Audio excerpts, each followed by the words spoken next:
into the quadruple homicide in Idaho.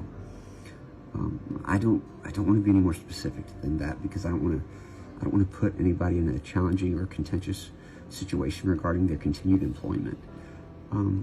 And I will say what I'm about to tell you is secondhand, but it is from what I believe to be a very reliable source. Again, this can only be considered a rumor, as I don't have firsthand knowledge. I never planned on posting any of this information out of respect for the victims' families. However, now that one of the victims' fathers has released some of the gruesome details himself, I'd like to share some of the investigative theory. As you know, the two women were found in the same bed, but with similar wounds. That's what's being reported. That's not exactly 100% true, at least in regard to the fact that they hadn't fallen to sleep in the same bed. One of the victim's wounds were deep gouges that were delivered with extremely aggressive force, so much so that the victim's liver and lungs were destroyed. Here's the theory that's happening.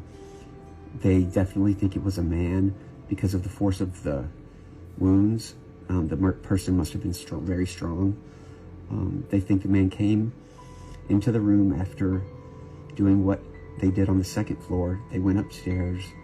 The person cleanly and quietly unalived the first victim.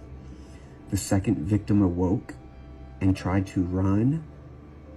They believe that the man possibly grabbed her, and she screamed loudly.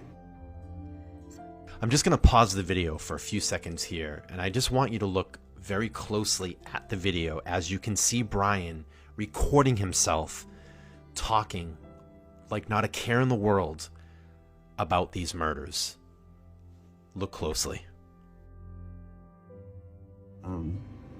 The man then harmed her, and the reason the wounds were of such force, he was delivering it quickly and forcibly to quiet her, which I apologize for how I know it's disturbing, but anyway, how do we know that she screamed? Because 3 individuals reported hearing a scream between 3:45 and 4 o'clock. That's why the police have such a specific time frame as to when the murders occurred, because I don't know if you noticed, but the authorities weren't called the next day until late in the morning, yet they had a very specific time frame when the murder happened. They think the scream is why. And after reviewing video files from the neighborhood, they reviewed security cameras in the area, and they have an audio file I haven't heard it, but I was told that you could clearly hear a loud scream from a female. That scream was recorded at exactly 3:38 a.m. Neighbors say they didn't call the police because they said there's often loud noise coming from the house. I was told that there are parties there all the time. Again, I don't know if that's true, but it's what I was told. The weapon used was a long serrated-edged hunting knife with a fixed blade. The weapon had not been in the house. The person brought it with them and took it when they left. The 2 victims were on the same bed, not side by side. One victim was found on top of the other. The reason is that the one tried to escape and was grabbed, harmed, and then shoved and fell on top of her friend.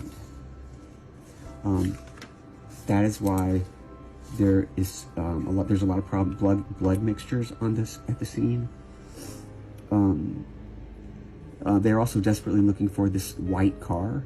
The reason being is that it was seen speeding by an A&W gas station. I don't even know what that is, but anyway, that's, again, it could be wrong. I was just told it was seen speeding by an A&W gas station / hangout at 3:45. Now, if the scream was recorded at 3:38 and the car sped by at 3:45, it's a very tight time frame, but it is possible that the person left immediately and rushed and was seen speeding by. Also, the scream may have been what caused the person to quickly leave. That scream could have been what saved the other 2 roommates' lives. The person knew that they might be detected, so they sped away. Again, this is all just rumor. Take it for what it is. I just pray for these young people. I hope they rest in peace and that their families can find peace after this horrible crime, and I hope that the person who committed it can be brought to justice. Thanks a lot.